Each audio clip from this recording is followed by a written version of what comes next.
Welcome, everybody, to my webinar, Cracking the Rehab Code, Integrating Mental Strategies for Elite Athletes. And I'm super excited about this one because this one is really all about my work over the past few years.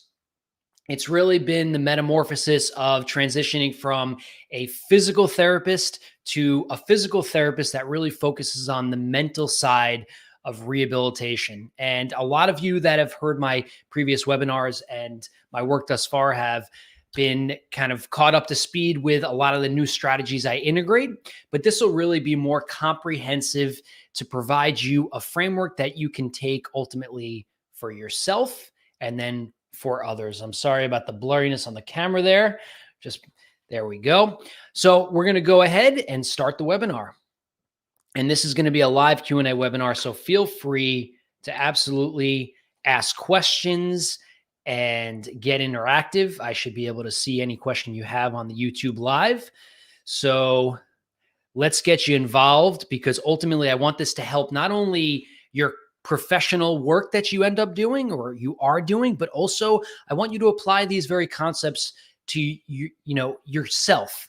And ultimately, a lot of us that have gone into sports rehabilitation as a profession, whether it's athletic training, physical therapy, or all the other different walks of rehabilitation, we were once athletes ourselves. So I think we can connect to this topic not only as a professional, but also personally and outside of even our persona in this sports and rehabilitation setting, to help us in our relationships and to help us just really with our purpose in life. And that's really become my purpose. So today we're going to cover the mental approach to rehab that I discovered to be really what I'm calling the missing link for elite athlete rehab. And I'm going to share with you a story as to how I made that discovery, because it was when I was working for the St. Louis Cardinals that I really realized that I was missing the boat on a bigger piece that was really affecting these athletes and truly an identity crisis.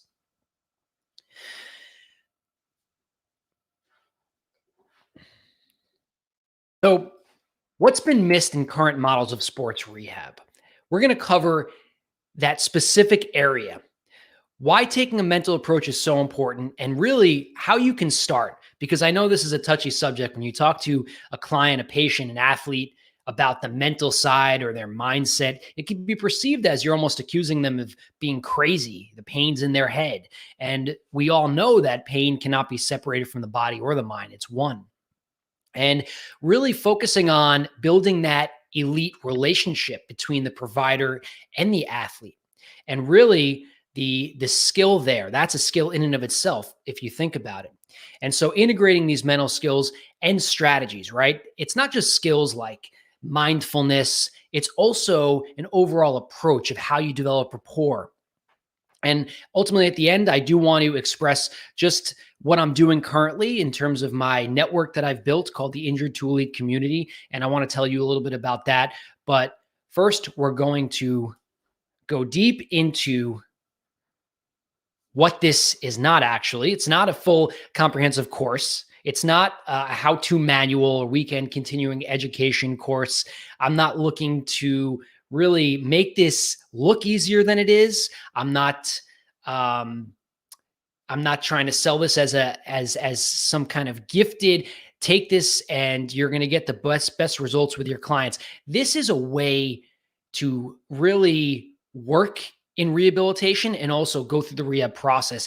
It's an all-encompassing, comprehensive way to think about it and to talk about rehabilitation with our patients. It's really kind of a paradigm shift. So with that, you can't expect, well, after today, I'm going to be able to snap my fingers with patients and their pain's going to be gone. Actually, I'm going to talk to you a little bit more about how I don't believe that we should be fixing pain, because it's my true belief that actually that's one of our biggest issues with healthcare.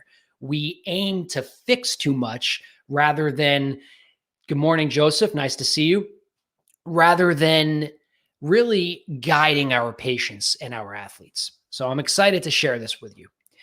What this is an overview of a new approach, how to begin integrating this approach with yourself first, because I really, truly believe that it starts with you.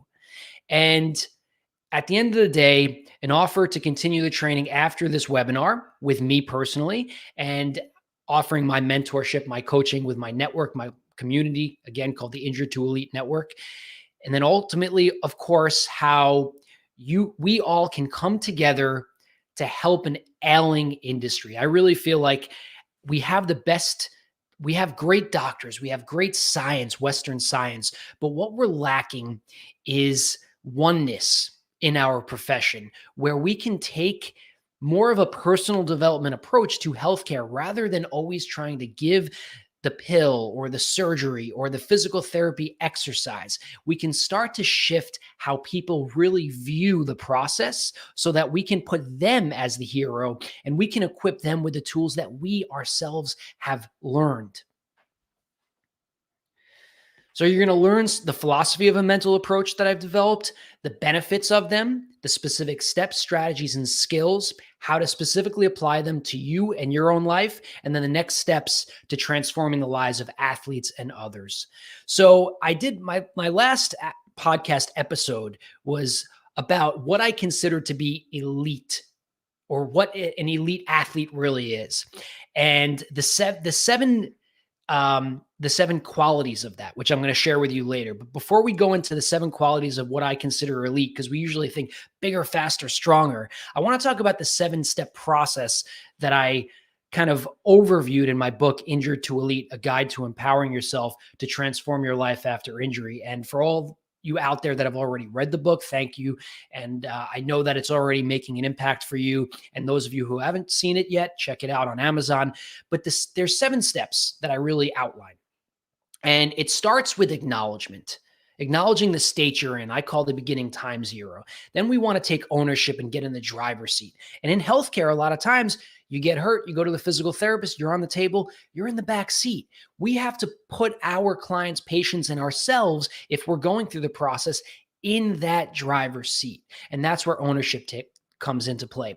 Then as a clinician, we can help this individual with their vision, helping to set their intention and affirming that process. And the performance team, which I consider step 4, really building that and putting the athlete, the individual, at the forefront. So they're really, quote unquote, the director of their own performance team. When I was working for the Cardinals, they brought in Robert Butler, who was my boss, and he was the director of performance. Well, now I took that model and I said, hey, let's put the person on the table as a director of performance, and let's teach them whatever walk of rehabilitation profession we're in, and teach them how to become that director. And then ultimately building an action plan for recovery, so their stepwise return to play process in the physical domain, and then the action plan for growth, which means taking those triumphs, those skills, mindfulness, the things that you applied to your rehabilitation. Now, as a physical therapist, we could say, hey, you could apply this to your career, your relationships. Mindfulness can work in all different domains, of course. And then, of course, the 7th step, I love the number 7, is elite, and also really creating a process where we take inventory, we keep ourselves in check, and we maintain that process, and we take it into other domains and we share it. So a little bit about me. I know plenty of you already know a lot about me, but I'm going to give you the bluff statement, the bottom line up front. I grew up as a short athlete, 5'5", right? I got to play college baseball after I graduated from SUNY Albany, and I grew up with a sick, ailing father. He had 2 kidney transplants, and he really inspired me because I saw him persevere, especially emotionally and mentally, raise me with my mother. My mother was a huge piece of that. But I saw also how it affected him because he wasn't able to be as physically active as he would have liked. I think I embodied that identity a little bit of trying to do what he couldn't. So this really inspired me, especially into the psychology. I always knew it wasn't just going to be the physical domain.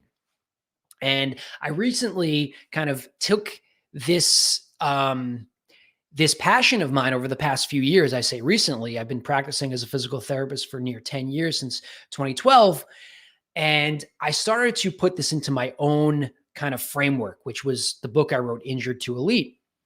And then a few months ago, I actually did a webinar, How to Get Your Dream Job in Sports. Because of course, for me, my big accomplishment in my career was eventually working for the St. Louis Cardinals. And I'm skipping around, but my father we grew up diehard Mets fans. It's funny, I'm in Queens. I'm a few miles away from Citi Field right now, but my dream was to work for the Mets. And in this last webinar, How to Get Your Dream Job in Sports, I shared exactly how I went, through that process, learning disabled, never thought that I'd get my doctorate in anything, never thought I'd stand a chance, although I did have some level, a speck of a belief that I could do it.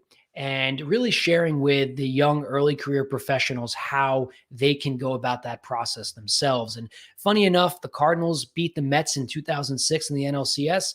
And then I later worked for the Cardinals.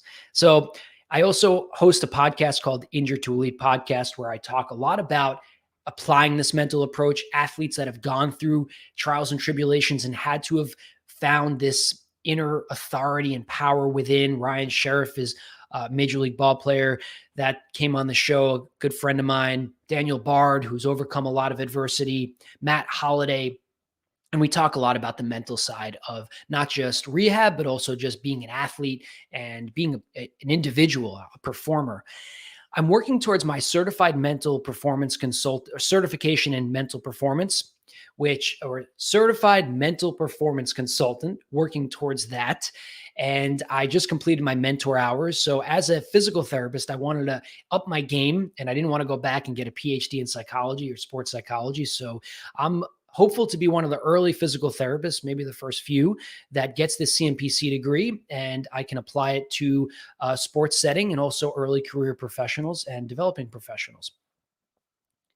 So this is my realization of what I'm calling the athlete's paradox, this identity crisis that you see the athlete go through at their time of injury. So I was working for the Cardinals, and there was a player, he had Tommy John surgery, and it was about 12 months in his rehab. I forget the exact time frame. And he's sitting there on the training room table, and I had like 15 people in the training room. It was my first year with the Cardinals, and I had players working with band exercises. I had players getting their throwing program in, some in the weight room, a few others on the training room table. And then here he was sitting there, and I consider myself an intuitive empath. And I could tell he was not happy. And he's sitting there, and I'm looking at him, and I'm like, oh, I got to uplift his spirits. I got to get going. I got to help everybody in this training room. And in that moment, instead of me saying, hey, seeing that he was kind of like down, his body language was pretty negative. Instead of me saying, hey, come in the training room office, I missed this opportunity. And I just tried to make light of it. Well, I found out 6 months or so later that he actually attempted suicide, and thank God unsuccessfully. So it really kind of was a turning point for me as I realized that here's this player going through this identity crisis as a minor league ball player. He had a decent signing bonus. He had the world going for him in baseball, and he had this injury to his elbow, his livelihood. And it wasn't just affecting him physically. It was affecting him on every level and questioning what he was going to do. So I vowed to myself that point going forward, I would go into that tension, and I'm going to share with you how to do that. And sometimes we need to let go of who we thought we were supposed to be to become who we are. And I see Sean saying approach from perspective of curiosity, not control. We are definitely going to talk about how awareness and curiosity are so important. So thank you, Sean, for adding that. Our current model, ladies and gentlemen, is inflamed. We talk about body inflammation. We're so obsessed with that. Our healthcare system is inflamed. The state of conventional athlete rehab is inflamed. Why has it missed what we're talking about here in terms of this identity crisis? Why are we not talking more about putting our athlete in the driver's seat? What are we afraid of? And I think it's time for us to really solve this and change how we approach physical problems for the people we work with and for ourselves. A body without a mind is merely just connective tissue, of course. And taking a mental approach is a more fulfilling way to work with others. I realized this when I was just coming in and wiggling around kneecaps and patellas and trying to do the manual therapy techniques I was learning. I just didn't feel it. I was like, well, this is cool. I'm stretching some tissue out, but there was nothing deeper going on for me.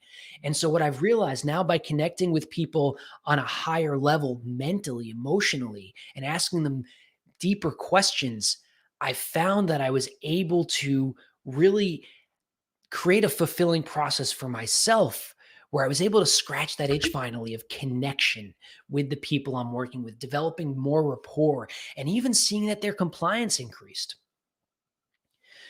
Remember, we're only as healthy as our mind recognizes it is. If we see the patient and we tell them, hey, you're good to go, but they don't feel it or they don't believe they are, then it doesn't matter. So that in and of itself should be proof and evidence to you that we need to focus on this. So, what are some of the benefits of taking this mental approach? Well, like I said, increasing compliance by addressing their intrinsic motivation, helping to address their confidence, their independence, their overall fulfillment, their growth outside of just the training room or the rehab or the physical therapy clinic, transformation so that they can actually take something from this even in their physical life and maybe even become a stronger athlete, and decreasing cost in healthcare. And I'll tell you why. Because I think a lack of confidence, a lack of, quality rehab ends up creating this negative feedback loop of more surgery, more office visits, more PT visits, getting more second opinions. And we could solve that by getting to the root of the problem. And I'll share how my mentor has taught me how to go directly into that tension, so to speak. And you know what? Most importantly, our own personal development. When we start applying this mental approach, we ourselves become stronger mentally, and not just stronger mentally, but more mindful, more aware, self aware. So, like I'm leading into, we must first fix ourselves. So, a big concept I love to talk about for anybody that's listened to my podcast or heard previous webinars is this inner shadow. And the psychologist Carl Jung, who was Freud's disciple, I believe, really was the first one to hone deep into this idea of about a persona or a shadow. So we could all think of persona as our workplace persona as a physical therapist. We were these former athletes, we become a clinician, and now we want to help fix others because at one point we tried to fix ourselves successfully or unsuccessfully. And we wear this persona of a lot, we carry a lot of baggage right there. So what the shadow is that's that deep inner self, or some people can look at that as almost a duality of our outer and inner selves. For me, my inner shadow is a learning disabled, scrawny, short little guy that wasn't very confident. I wasn't extroverted at all. I wasn't really confident with shit. Certainly wouldn't have podcasted if that was available to me at a younger age. And I realized instead of running away from that shadow, if we become one with that shadow, we can become a better and more effective communicator. This is when we don't really get so much affected by our patients that are not doing what we ask them to do. And we are really able to grow through that. Good afternoon, Ryan. Nice to see you. We really are able to grow through feeling like we have to react so much to the results we're getting with our clients.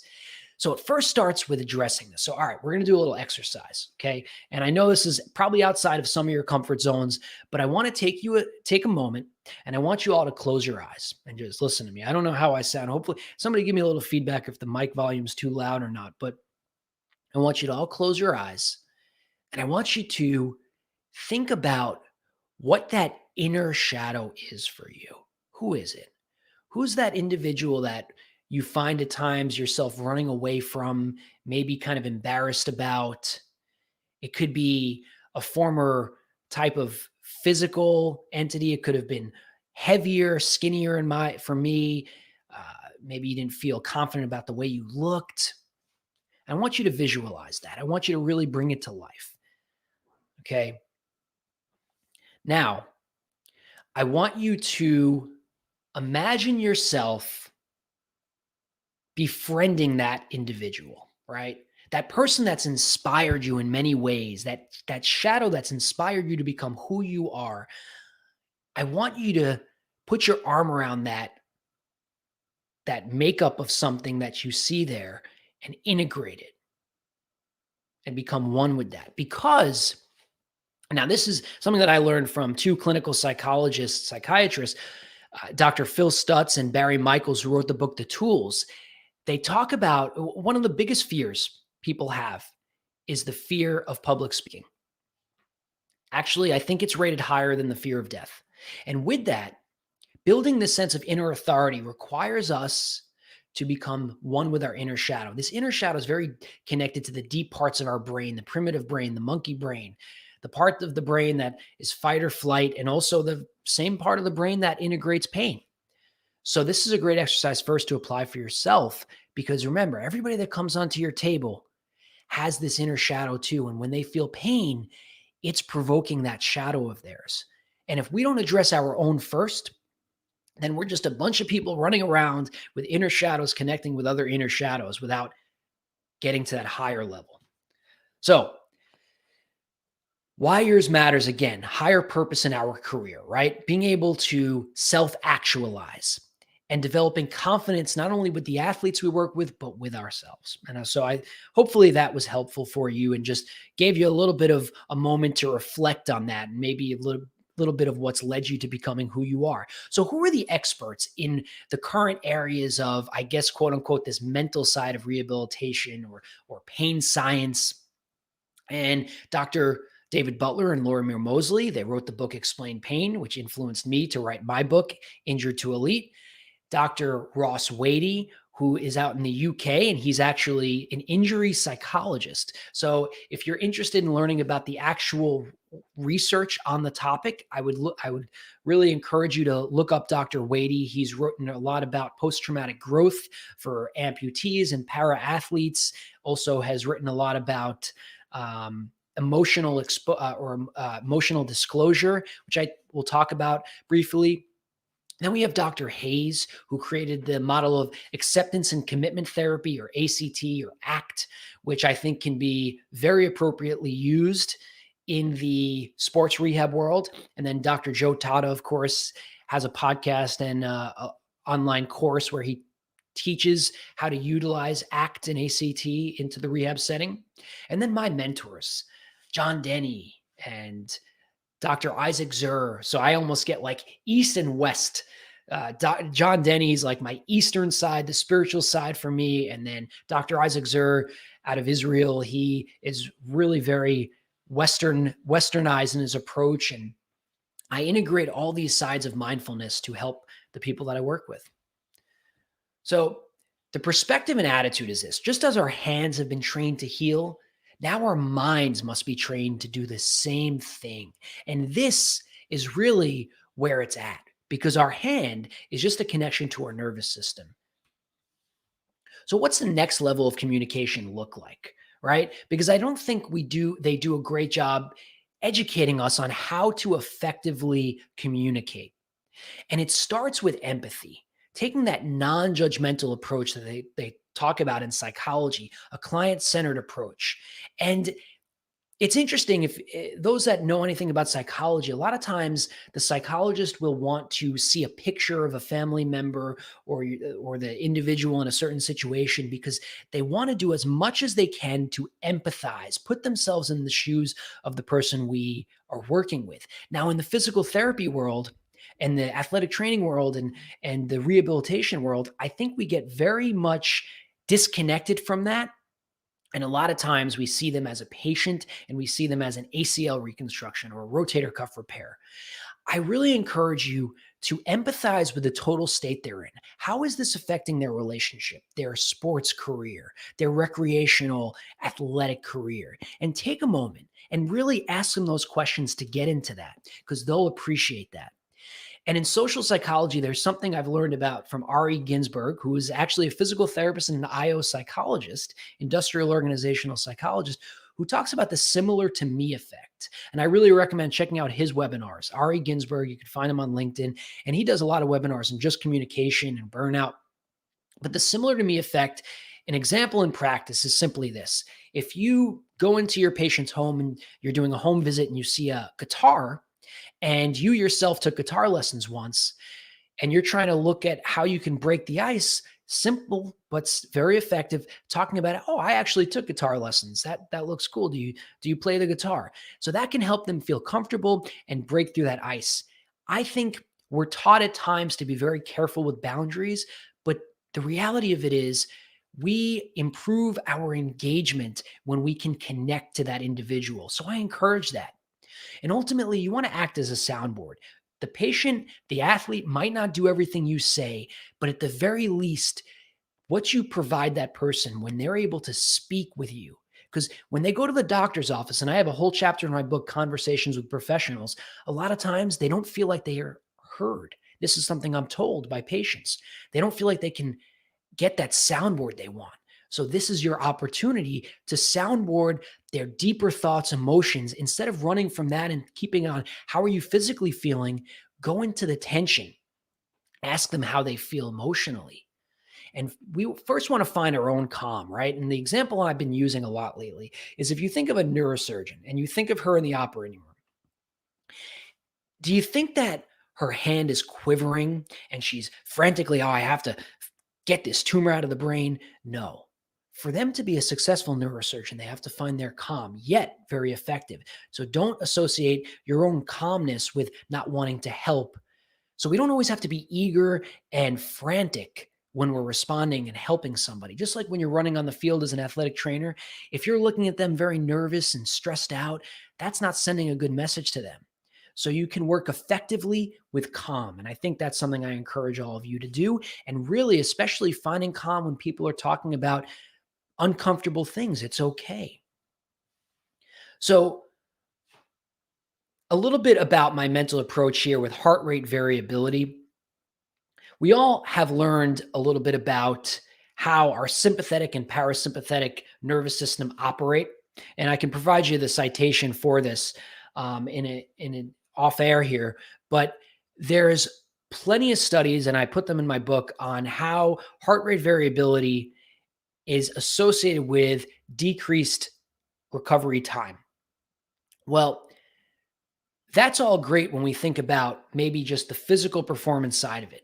But how is their emotional state affecting their heart rate variability? Their breathing, right? I'll never forget when I had one of my first, not one of my first, but one of my cases in Los Angeles when I was working as a physical therapist. I had a patient come in after an ACL reconstruction, and he was panting, he was hyperventilating, and it was just because it was so overwhelming for him going through this post-operative process. And he was fearful. He didn't know exactly what they did to his knee. And his knee was so hot and swollen. It was an angry knee, of course, after surgery. That hyperventilation, breathing, if we didn't address that first, right? We just took a step back and just worked on the mental side there and giving them some tools to breathe through some of that and get out of the thinking brain, right? It's easy for us to say, oh, you're going to be okay. You're going to be okay. That doesn't work, because a little bit of neuroscience here. Our higher brain, our prefrontal cortex, is much weaker than our deeper brain, than our limbic system. And if we're doing a tug of war between the two, the limbic system is going to win. So there's studies and research by Dr. Judson Brewer, who wrote the book Unwinding Anxiety, where he utilizes, as Sean said, curiosity and awareness as a conduit to really connect the two. So you can use this curiosity that is part of a function of the higher brain, but this curiosity, this awareness actually is an interface by coupling breathing with that can really allow an individual to calm the deeper brain. And the part of the brain I know that is lit up from this is the posterior cingulate cortex. Just a little neuroscience there for you. But the conscious breathing, the reason that we talk about that so much is because it's really our easiest way to regulate our physiology. We can't directly regulate our heart rate, but our physiological state we can regulate by tapping into some conscious breathing. And our recovery truly depends on it. So going forward a little bit into acceptance and commitment therapy, this is something I've learned more about over the past 6 months.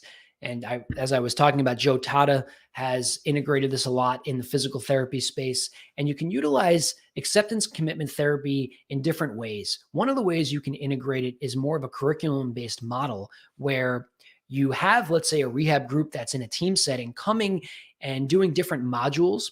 So, a few of the core elements of ACT. First, they like to use metaphors. Language is so important. Again, connecting with our clients and communication. So, some of the metaphors they use, one of the most important ones I think they use, and by the way, ACT is utilized for addiction. It's not just utilized for rehabilitation, and probably less so for that. But one of the metaphors they use in the rehab world, and Dr. Hayes did some work on this, is the ticking of the clock. So the athlete comes in, they feel like nothing's getting better. So by bringing to light some of these metaphors, you're able to bring awareness to it, and ultimately utilizing strategies like mindfulness and mental skills, and really allow the individual to, as Sean said again, utilize curiosity and bring awareness to, is my behavior in the rehab setting or the process aligned with my deeper core values, right? And so with ACT, the biggest piece being acceptance to help the person move forward to improve their compliance and their commitment. The biggest piece, and this is why acknowledgement is one of the first steps for me in Injured to Elite. If you're not working through the denial piece, then it's going to be tough to go anywhere because you're not taking in all those data points. So that's why I really like ACT, because it really encourages in a non-judgmental approach to help the individual accept their situation. And by utilizing mindfulness specifically to do that, utilizing language, metaphors, and of course, ACT and some of these different strategies can be a course in and of themselves. And I'm happy to provide some of the studies, but one of the citations to look up is Dr. Hayes. Emotional disclosure, as I said, Dr. Ross Wadey does a lot of work on this. The biggest thing I think here is being a soundboard. What that means is when we take a history, a lot of times as PTs, we say, when is your pain better? When is your pain worse? What are you doing to treat the pain? Pain, pain, pain, pain, pain, pain. We give pain life, actually. And then we sell them the idea, okay, well, I'm going to help you fix the pain. Well, how can you fix someone's pain? It's innate to their nervous system. So instead of that, being a soundboard can help the individual really work through the emotional trauma that they might be experiencing from being in that state of pain. And that in and of itself might help them work through it, or at least better be able to tolerate it. So instead of asking questions about gaining data to fix, the fixing might just be in helping them feel comfortable in sharing the experience and allowing them to just, Jason, yeah, good point, discovering the root cause. And even, Jason, not just getting the root cause of the pain, but just allowing them the ability to talk through it without having to or to fix the underlying reason why they're in pain. Because we found that actually, and I'll talk more about this later, acute and chronic pain are different. Chronic pain is really different in many ways pathophysiologically than acute pain. Chronic pain essentially has a mind of its own. And the glial system in our brain, the non-neuronal structures are very involved in this. And it follows different pathways that are affected by our thoughts and our emotions. So a lot of times, helping the individual work through all of that stuff, go through that maze, can help them really integrate pain and the chronic element of it too. So utilizing journaling, allowing them to record voice notes, but most importantly for all of you, when you're talking to somebody about their experience, ask them open-ended questions and do less talking, something that I'm always trying to get better at myself. So intrinsic motivation. For those of you out there that don't know a lot about intrinsic motivation or self-determination theory, it's the basis for motivational interviewing.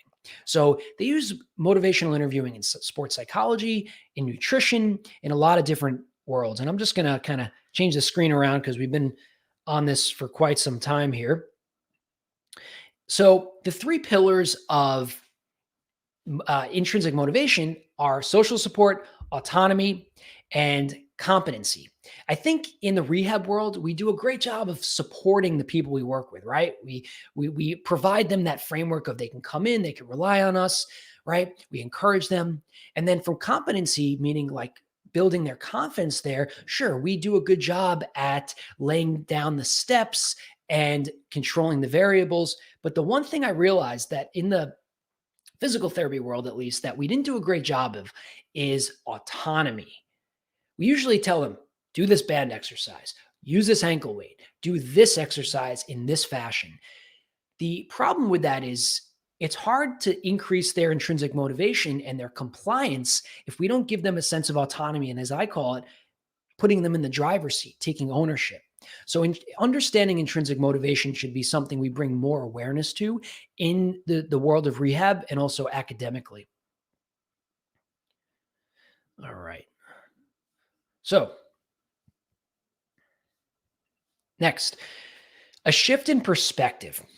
Okay. That's really important. Helping individuals shift their perspective and developing and honing in on grit. I was really blown away by Angela Duckworth's book, Grit. And I know, of course, Sean O'Neill, who's on this webinar, I know he's a big proponent of Angela's work and Carol Dweck's work on a growth mindset. But real quick, basically what I discovered was the athletes with the Cardinals and elite athletes were going two different trajectories, rarely ever the same after a really bad injury. They were either going on and improving, or many of their careers would fizzle out. It's an unfortunate reality. And I hypothesized, is it that the athletes that are going on had a more flexible psychological mindset, psychological flexibility, which is actually a hallmark of ACT and ACT. So being able to grow through trauma is so important. And I think Angela's done a great work of showing how grit is a really good metric for that. And something I've proposed is us using the grit scale to kind of measure the propensity for an individual to be gritty and have a growth mindset through tough times. And for those that we find, it's a 5-point scale, I believe, for those that we find to have a low level of grit, we can hone in on grit. So grit is a combination of passion and perseverance, as Angela has coined it. I believe, and I've been asked this, yes, grittiness can be developed. And I think it's connected to mindfulness. If you can help the individual be more aware of situations where they are gritty, then they can take that grittiness and use that in different ways. So maybe they're not gritty physically, but maybe they were really gritty academically, right? They could take that grit academically and now apply some of that and realize, hey, yeah, I can study for hours upon hours. Why couldn't I maybe take that and apply that? Yes, Jason, resilience, inspire, transformation. Love that. And take some of that and apply that physically. But it's key, like I was talking about, those two different parts of the brain. That inner shadow is operating in the deeper part of the brain, the limbic system. And if the belief, that inner belief of that core belief of that individual is, I'm not gritty and I'm hurt now, well, we have to utilize another conduit, which is where mindfulness comes in to help integrate those two parts of the brain to overcome. So the grit score is one of the many psychometrics that we can use. I'm going to put this up. I think this is an interesting slide to the students out there that are interested in some of these, because I know you're so objectively oriented in school. So the grit score, you can look that up. You can get that quick little test. You could use it on yourself. I would recommend everybody checking that out. But then there's some other things like the fear avoidance scale and fear of pain. There's tons. There's a bunch of them. So I don't think it's so much important to say this one or that one are the only ones to use, but I think you want to do a little research and figure out what your population is, who your population is. For instance, I'm working in a new capacity with burnout, and there's a Maslow burnout inventory. So you want to focus on what the appropriate psychometric might be for you, but don't get too caught up with psychometrics because, again, the research is usually behind theory many times. All right, moving on. Sorry, going back and forth between two monitors here. So graded exposure is something that there's been a lot of work done on, right? Graded exposure versus graded exercise. I think that's really the big kind of differentiator and thing I want to point out here. Graded exercise or progressive resistance exercise, we look at that as, okay, we did the yellow TheraBand for 3 sets of 10. Now we're going to do the yellow TheraBand for 3 sets of 15. Then we're going to do the red TheraBand for 3 sets of 10. increasing progressively with the resistance.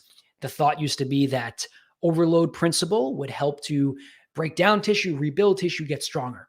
However, there's another school of thought and research that's been shown even in back pain in individuals that have back pain, published in JOSPT in 2009, that showed that just simply exposing an individual with back pain to the threat, what they were fearful of, let's say reaching for an object on the ground, and breaking that down. So maybe instead of picking an object that was 5 pounds, they were just simply picking up a piece of paper from the ground, just simply exposing them to that new movement, that new load, and providing some positive feedback and encouragement was effective at decreasing their overall fear and increasing their overall outcomes. So I think that we should question at times with ACL reconstruction, return to plays, and Tommy John returns. Is it really graded exercise, or is it potentially that we're decreasing their fear by helping them overcome that by exposing them to it? This is something that they use clinically for phobia, agoraphobia, fear of flying, graded exposure. Imagine yourself in the plane first. And as Sean said, visualization, which we'll talk a little bit about.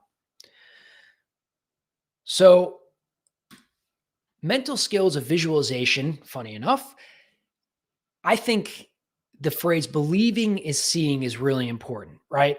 And there's a concept behind mirror neurons, which I know there's some controversial research behind, but the idea behind mirror neurons, I experienced this when I worked for the Cardinals. When I was having a catch with a player, I would find, at least in my head, that I felt like I was mimicking the player that I was throwing with. So if they were throwing down below sidearm, I felt like I was throwing there. And so when we're in rehabilitation, we can utilize this principle. So we can either show them the movement that we want, or we can have them watch it. There's a system called ICOS where you put it on swimmers and they can watch the individual swimming in a certain stroke. So I think just simply realizing that, and there's mirror therapy, which has been used for phantom limb syndrome and different techniques. But again, just realizing that it might not just be the specific manual therapy or exercise, simply tapping into the person's ability to see something can really change how they actually move and feel. So building confidence after injury, journaling, gratitude, these are just some more of the things that are I guess miscellaneous approaches and shifting perspective after injury. But I want to talk about confidence here, because confidence is what I found to be something that is lacking immensely in a lot of you. Okay. And I was there talking about that inner shadow again. So as I did my first webinar a few months ago, and unlike this one, that webinar live had 1,000 people on there. And so I set the bar very high for myself with this one. But after I did the webinar, I did a lot of calls, many of I had with you. And I appreciate my loyal fan base here, my super fans, as they call it. And let me just throw myself up here. And what I found was through these consultations I did, the theme was a lack of confidence. And I thought about it back to PT school, and I asked myself, how much talking was there about confidence? And I couldn't remember much at all. So I think we all have to acknowledge, if we're in this space of helping individuals build their confidence back, how can we do that effectively if we're not addressing our own confidence? And I've posted on Instagram and social media quite a bit on confidence. And my man Sean O'Neill has something he calls a confidence resume, which you can Google. And it's just really looking at your past wins, looking at your current wins, thinking back to moments where you're proud of. And so there's all these different types of ways we could tap into our confidence, but really becoming one with our shadow is huge, like I mentioned earlier. Okay. Because that shadow is constantly poking us and we're pushing it away, but it's still poking us because it's part of us. So by us kind of soothing it a little bit and not letting us make it us so reactive in all situations, we can really overcome that and integrate that. And that can help us be more confident in speaking. And also thinking to moments where we have been successful and being mindful, bringing awareness to it. I haven't talked a lot about that yet, but awareness and curiosity can go a long way. Willpower is short-lived. Now, I consider myself somebody high in willpower and high in grit, and I think some of you probably do as well. But awareness and curiosity can allow you to really not always have to feel like you need to overpower the situation, right? I don't have to be an amazing physical therapist and fix everybody. Perhaps I could bring awareness to those points where I'm over fixing and over treating or judging yourself, not being able to help the individual, and that creating a tension with the individual and almost a negative feedback habit loop. And so this book I read, Unwinding Anxiety by Judson Brewer, he teaches you to map out your habit loops. And I'm actually going to have him come on the podcast. And I heard him on a great podcast, the Rich Roll podcast. And Dr. Brewer talks about how he applied this concept of mindfulness to medical students. He's a psychiatrist, and he realized that burnout was immense, anxiety was immense, even for him himself as a medical student back in the day. And so he applied this level of mapping out your habit loops and also figuring out your trigger of that habit loop, the behavior, and the result. Because what he found was that reward-based learning, which is one of the most strongly supported scientific principles we have, is at play with our habits. So in the past, as a clinician, we're rewarded when our patient feels better. However, that creates this expectation that we have to fix everybody. Even on practicals we're expected to have the right answer to fix the individual. However, the reality is a lot of times chronic pain is influenced by factors out of our personal control.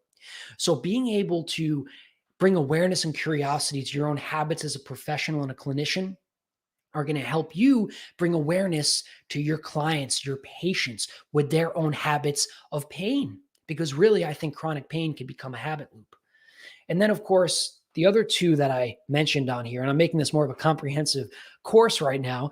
Journaling, of course, I think is really important. Something that I learned from my fiance, which I think is wonderful, is simply recording a little self-pep talk on your voice notes. So when you reach a point or a plateau, you can hear yourself talk where you maybe previously kind of were able to battle through that. And then gratitude, self-love, gratitude. You can use gratitude for yourself. Building self-love can help you overcome your own self-judgment when you're working with others. And that will make you a person that they want to be around more. Nobody wants to be around somebody that's always beating themselves up for not being able to help them. They want to be somebody around people that are feeling good about them because they're going to feel good in just response to that because it's good energy, good vibes. All right. So just some more research on guided imagery. I don't think I have enough time today to go into the details. These are a few that I put into my book. So something interesting with guided imagery and something I use with my clients. I have a 13, 14-year-old adolescent baseball player. Something that we work on is him going to showcases. And he started off with a shoulder injury, but now he's so much past that where we create a script. So I will help him develop a script, really intrinsic motivation wise, put him in front, let him kind of guide the process. And I say, okay, John, not his real name, let's think of how we can give ourselves a little kind of mental script and image before you go out to the field at the showcase. And so he'll talk to me about how he usually feels. Then we'll create a script. Maybe, for instance, I go to the ball field, I take a breath, I go to my position, and I feel maybe that I'm going to get a thought of performance anxiety. And instead of allowing that to overcome me, I just allow myself to breathe through it and let it feel, and I let it dissipate. And then I take the ground ball. Just a simple kind of example of how you can help your client come up with a script themselves to work through these points outside of the clinic. Think of this as your next level mental performance home exercise program. An amazing book I recommend all of you to read by Todd Herman, The Alter Ego Effect. It's really, really great stuff and something that I've integrated. I think it's so interesting to help individuals that feel broken to kind of go into a little bit of an avatar at times. It's not about faking it. It's not about not being authentic, but it could be fun to utilize a person that somebody looks up to or somebody that they want to move like maybe, or it could even be a former self or a fake superhero, whatever, just so in moments where they're really feeling overwhelmed, they can anchor this in. And of course, in my book, I talk about thought vaccines. So back in February, right when I was through COVID, I was in the thick of it, completing the editing of my book, Injured to Elite. You can find my book, Injured to Elite, on Amazon. And I was talking about thought viruses that I learned about from Laura Mosley and David Butler. And I decided, you know what? I did a podcast with my mentor, John Denny. I was like, let's talk about thought vaccines, right? Because I love the book Explain Pain, but I thought maybe we can tone down the neuroscience and just give people some more practical things to use in the day to day. And so I call them thought vaccines, affirmations. So a virus, I'm never getting better. My shoulder's always going to hurt. I mean, I woke up today, my shoulder is feeling a little sore. I've been stressed. I just completed a move. I had the webinar. I felt like I wasn't really devoting enough of my energy towards building through the move, and my shoulder was hurting. And quickly I said to myself, oh, I played baseball all those years. My shoulder's never going to be the same. This is it for my rotator cuff. That's a thought virus, right? So we want to anchor in a thought vaccination there, which is, okay, I'm going to work through this. I'm going to address that. And I'm also going to be okay. And I'm still able to do so many other things. These are all just different affirmative statements you can utilize. But I think even more importantly and fundamentally is really working through the process of awareness and curiosity and bringing awareness to the points when you have that thought virus. So who wants to win a free book? Tell me, somebody shout out. I know a lot of you have the book already. What do you do thousands of times on a golf course? Because I really want to hone this in.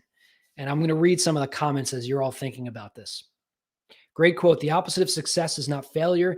It is boredom. Wonder what future PTAT think about this in designing programs. Yes, Sean, curiosity is a superpower.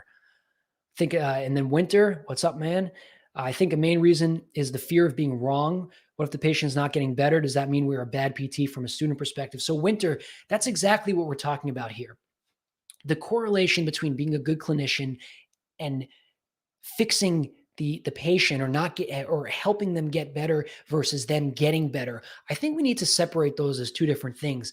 And when we're feeling like that as clinicians, an important thing for us to do is to be able to swing. Okay. So an important thing for us to do is to really, I'm losing my train of thought there, to bring curiosity and awareness when we're feeling like that. Why do I feel the urge to fix this person that's on the table? Why am I judging myself so harshly? Is it possible, curiosity-wise, is it possible this person's dealing with some thought viruses? Is it possible that maybe that could take me in a different direction? So changing the narrative there. I love that. Okay, so anybody else got any answers? Someone's got to win a free book here. I'll let you keep on thinking about it. It's not, I mean, I hope it's not thousands of times taking a swing with practice swing. Well, either are not good indicators of your golf careers if it's 1,000 practice swings or actual swings. But that is my golf game right there. Besides taking some good shots off the tee box. Anybody else got any? What do you do thousands of times on a golf course? Come on. The definition of faith or the law of expectation: believe before you see instead of seeing before believing. Absolutely, Jason. And this is something we have to help our clients with, really helping them develop their inner beliefs, their core beliefs. And we can't get to their core beliefs unless we go into that tension. And I think a big thing is there's a lot of, there we go. Olya, you won a free book. So what you do thousands of times on a golf course, 10,000, who knows, thousands and thousands of times, is your breathing. How many times does that golfer take a conscious breath? How many times do you see the hitter get into the batter's box and they're, all right, right? They may take the breath, but are they taking a nice conscious breath? Now, I want you to think about all the patients and clients you've worked with. How many times are you addressing conscious breathing? Because this conscious breathing, simple as it is the direct conduit into their limbic system, that same system that perceives and feels pain. Now, awareness and curiosity that many of you are talking about is the conduit between breathing right? The deeper part of the brain and the higher brain that's feeling all these thoughts of, oh, I'm never going to get better. So sometimes we dial it down. So before you start even sharing the breathing with your clients and your patients, when you're feeling winter or anybody here, like I need to fix this person, I want you to work on your own breathing. And I want you to bring awareness into how your body feels. I used to feel when I worked on my patients, and I never thought I was an amazing manual therapist. I thought I was middle of the road, and I'd be working on a body part and I'd be feeling the tissue, and I'd be like, I feel a tension in me because I feel like I'm not doing a good job. And then I would start judging myself. That's when you want to breathe. All right, did I miss anything? You definitely take a lot of steps. You might take thousands of steps. I don't know. It depends if you're walking the course. Um, so awesome, awesome, awesome.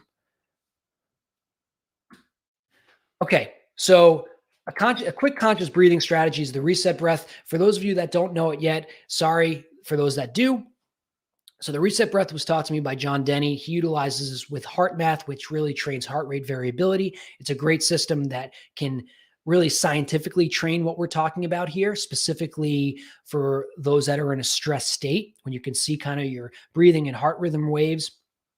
So basically, first step is heart mind focus, getting to the here and now. A thought comes, like Andy Podicombe says, with headspace, let the thought just gently go. It's okay for it to come in. So we get that heart mind focus. And I want you to all come and do this along with me. And the second step is the breath. Okay. After we find that center, I don't really care about seconds. I just want a full inhalation through the nose and a full exhalation through the mouth. So let's do that together. Heart, mind, focus, and then the breath.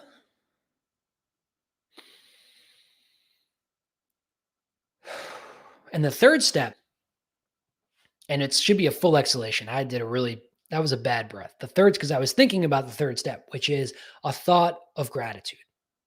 Thought of gratitude, a thought of self-love, could be anything. Could be for the beautiful golf course you're on. It could be for if you're injured. It could be, well, my shoulder's injured, but my knee feels great. Any kind of thought. It could be for the clinician helping them. This is something you can utilize for yourself.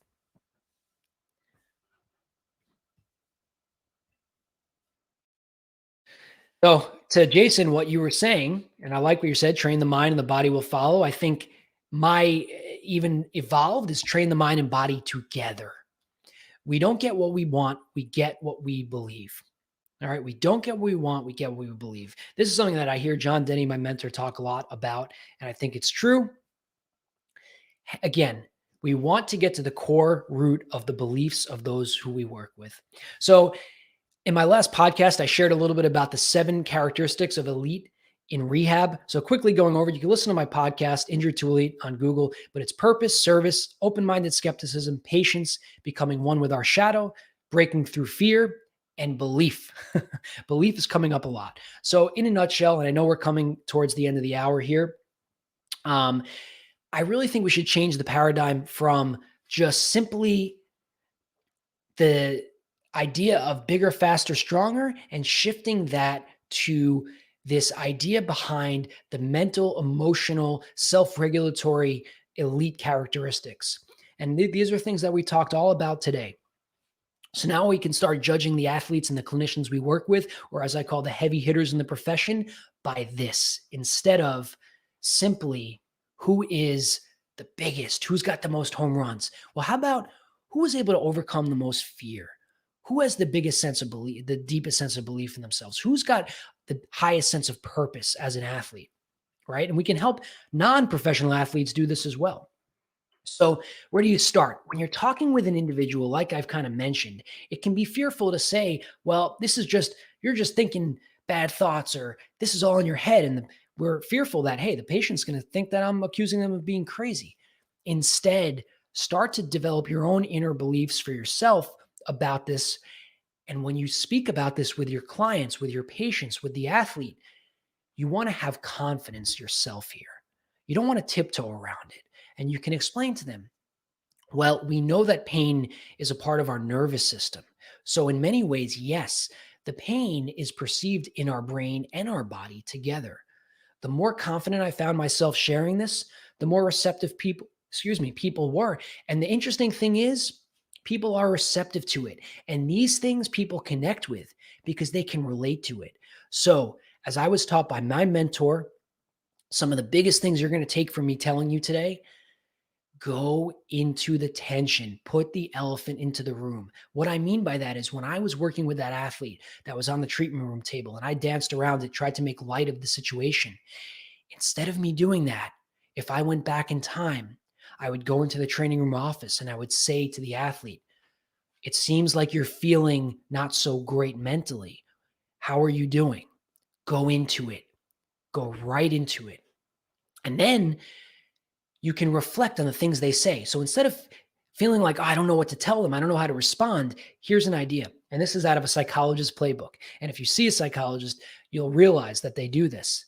Reflect what they're saying, and they'll start to uncover their own thoughts. So if the athlete I just shared said, "Well, yeah, I have a lot of pressure on me with this injury and I don't know how it's going," then you reflect and say, "So it sounds like you're unsure about how you're doing in rehab and that's affecting how you feel." And then they're going to say more. And that is all you really need to remember, those two things, and the conversation will grow. Embrace autonomy. Let them get the driver's seat. Don't take the responsibility, because the responsibility for them to get better is not yours anyway. Okay, finally, the moment that I've been waiting for: questions. Please. I know that we have a limited amount of people here live, but it's nice to have a little authentic conversation and an intimate conversation. So, any questions about anything I talked about? Brian, nice to meet you. I see some names that I haven't met yet. Um, Natasha, nice to meet you as well. Winter, great to see you. Just looking through the chat window here. Anybody have any questions about any thoughts about applying a mental model in your work? I know we're not all physical therapists. Winter brought up some interesting points about how he feels, or how we might feel that we have to give answers and solve. And I think that's a big piece. We're not trained well enough in school that really that can be counterproductive at times. Okay. Well, if some questions come up, and then Ryan as well, nice to meet you. I'm just looking again, seeing if I'm missing Joseph. It's always good to see you. I don't know if you're still here live. Okay. There might be a little delay there with the questions. So I'm going to go into just sharing a little bit more about the Injured to Elite community and network. If you have any questions, I'm still here. I'll still hear them. All right. So the Injured to Elite community and network is really a meeting place, a common ground, uh, place for all of us to come together with in all different avenues and aspects of the profession. So really, it's about getting out of her comfort zone. Natasha got the question. What was the certification I mentioned? So the certification I mentioned was a certified mental performance consultant, CMPC, through ASP, the Association of Applied Sports Psychology. And ASP is like the version of, I guess, the APTA you could think of, or the AASPT for physical therapy, for those out there that might know that. And it's a certification that's highly respected in professional sports, collegiate sports. You're not working as a sports psychologist, but as a mental performance coach. So helping people not necessarily with psychological diagnoses or presenting problems, but rather the day-to-day performance anxiety, or working with people in rehabilitation. And it's something that I found intriguing when I did the research myself and realized that would be the great next step for me in my own career, so that when I'm talking more about these topics and concepts, and I don't have a psychology graduate degree, because that was my undergrad degree, I felt like it provided me a little bit of that next level framework. And I've worked one-on-one with a mentor for 60 hours, where he's taught me the world of psychology and counseling psychology, which I find that I actually enjoy more than a lot of the elements of physical therapy. So just another example too of getting out of your comfort zone as a clinician. So thank you for that question, and feel free to continue sharing. So the Injured to Elite, oh, Kevin Love is huge on mental health and has been amazing to follow with everything he's been doing to involve a holistic approach to mind, body, and soul. Yeah, I think there's a lot more athletes we're seeing now. I mean, it's like the seal's broken. Athletes are super, super into mental performance now, which I like that athletes are more outspoken. Now, one of my athletes, friends, whatever you want to call it, Ryan Sheriff actually with the Tampa Bay Rays took a mental or kind of a break um, from playing actually in the big leagues. And that kind of was a big paper, a big article that was released in Sports Illustrated. So athletes are now coming out of the woodwork, and that's amazing. Would love to jump on the certificate upon. Yeah, absolutely. Natasha, reach out to me personally. I'll send my info to you. And then we could talk specifically about how I've gone about this process. And I think once I am certified, I will be able to serve as a mentor. So hopefully that's going to happen by the fall, and we'll stay in touch about that. So let me share a little bit more. Thank you for the question. Really good one. And I encourage you, follow your instincts there for sure. Follow your instincts. So leaving the comfort zone of the clinic and our inflamed model, that's really the framework of why I wanted to create the Injured to Elite community and network, to allow us to come together from a multidiscipline approach, chiropractors, physical therapists. Can you imagine that, them under the same roof? I mean, I can, and I think it's necessary because we all have our unique rays of sunshine that we need to add. And really, you're welcome, Natasha, finding our purpose and helping, your clients find theirs, overcoming fears, strengthening our voices, mastering our own mindsets to become elite, quote unquote, creating a process and developing consistency. Injured to Elite, the community and the network, is a meeting place where we host our own kind of events and collaborations. And we have actually right now we have about 24 members. I think about 4 or 5 of us are actually podcast hosts ourselves. So it allows there to be a platform and a quote unquote soapbox for many of the other people and members that are finding their voice still to come on and share the different things that they're working on. We have some members that are working on blogging and writing about youth athletic performance, and they're still students. So I know Winter and Jason and Sean, and we have a lot of our own community is here right now. I know Joseph has expressed interest in the community. Who else is here that's part of the community? I'd love to see more faces like Brian and Natasha. I'm open arms, would love to welcome you. Let me show you a little bit about how that actually it works. I'll share my screen so you can see it.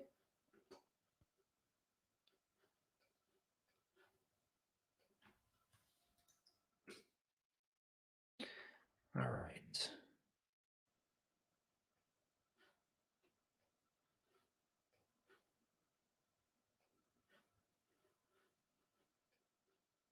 I don't know if you can see the screen because it's doubling up. Can you all see? I'm not going to be able to hear you then. I'm going to send you the link actually. So I'm going to put the chat window here. injuredtoelite.com/network. Right.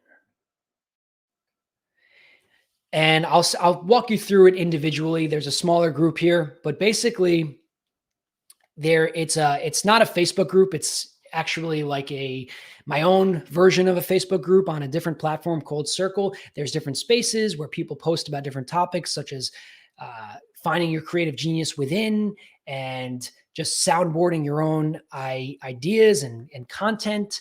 Thank you, Jason. I appreciate that. I wasn't able to get that shared up on the screen. I'll figure that out for next time. And really connecting the different members with each other. We have mental performance coaches. We have people in the sports psychology world. We have physical therapists, chiropractors. What else? We have former professional athletes that played professional baseball, and a few other sports, behavioral therapists. And it's really us all coming together with the common mission of wanting to do exactly what I talked about with all of you over the last hour and 10 minutes today, really shifting the paradigm and helping individuals that are facing really what is to be an identity crisis in their lives at a time of injury, and to kind of grow through that and help each other grow. And of course, a big piece to it is office hours. Let me try one more time to see if I could pull this up on the screen here.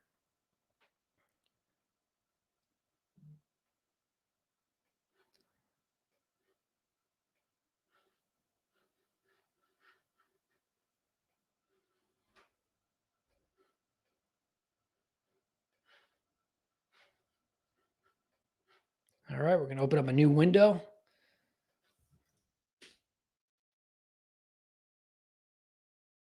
All right.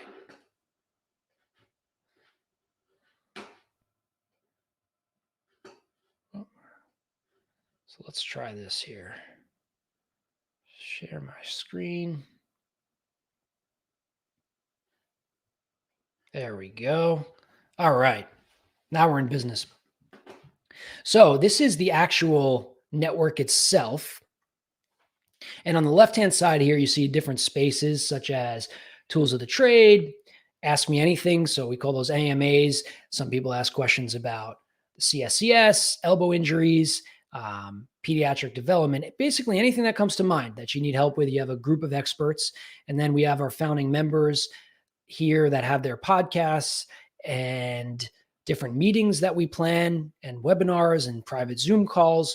Creative Genius Within, you could soundboard your own ideas. And of course, as I was moving over the last few weeks, it's been a little hectic, so I haven't been as active in terms of posting new content, but love seeing that our members are actually really kind of posting themselves and interacting with each other, which I think is amazing. And then I have a cool thing here, which I call office hours. So you can just have your private little link here to schedule time to talk with me privately and personally. And so I'd be thrilled to have some of my new guests here that I'm seeing join the, sorry about that, join the community. You can, again, go to www.injuredtoelite.com/network. And I'm asking for a contribution of $199. I think it's going to be worth every penny. All the members can tell you I'm easily accessible through voice and through text and through email and video calls, and really here to kind of be your soundboard in many ways and help you apply the many things we're talking about today.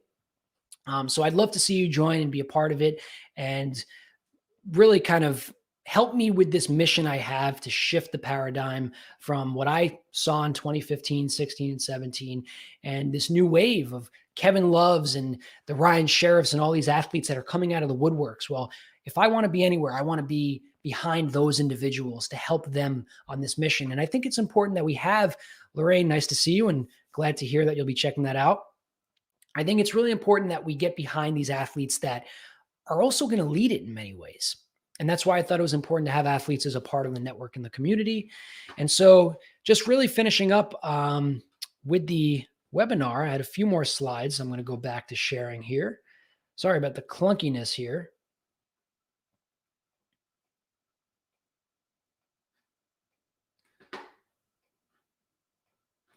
All right.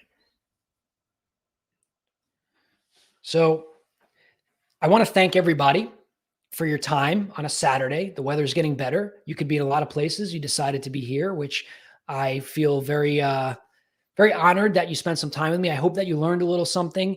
And I didn't put a summary slide in, but I really want you all to take these three things away from you. Go into tension with the people you're working with, not in an abrupt way, but if you're sensing that there's something this person wants to talk about or something's bugging you about what's going on, just go in there with curiosity. All right. And I want you to apply your own awareness, your own curiosity with your own self in your own situations. And the last piece is reflection. So when somebody says something and you're not sure what the next thing to say is, you're not a psychologist, reflect on what they said. If you take those three things in, you're already on your way of cracking the rehab code and finding this missing link. And I truly believe that it is the missing link because in my own experience, I've seen what happens. You finally scratch the itch that hasn't been scratched before. They've seen every surgeon. They've seen every physical therapist. Why aren't they getting better? Has anybody gone through this process with them, letting them really put it all out on the table? They're forgetting the mental side, the emotional side. So thank you all for listening. And just to find more about me and podcasts and different things I'm doing, let me just get this on the screen for you to take a picture of. There we go. So, oh, back there. So Instagram, Dave M. Meyer, you can take a screenshot of this. Email me, davemeyer@plperform.com. Website is drdavidmeyer.com. You could find the book and the podcast just by Googling it. And my Calendly link is right there below. I couldn't actually, you know what I can do? I can go and put this in the chat window for you all. Give me a second and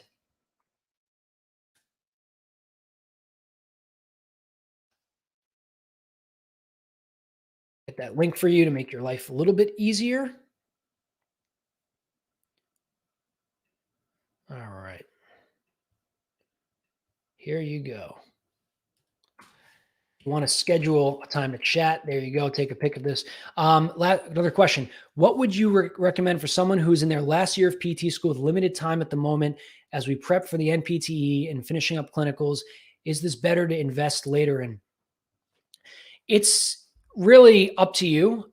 What you'll be getting right away is full access to me. So once you're part of the community and the network, if you want just to do a little session with me where you can kind of vent and you can tell me how you've been going through the study process, we can do that now.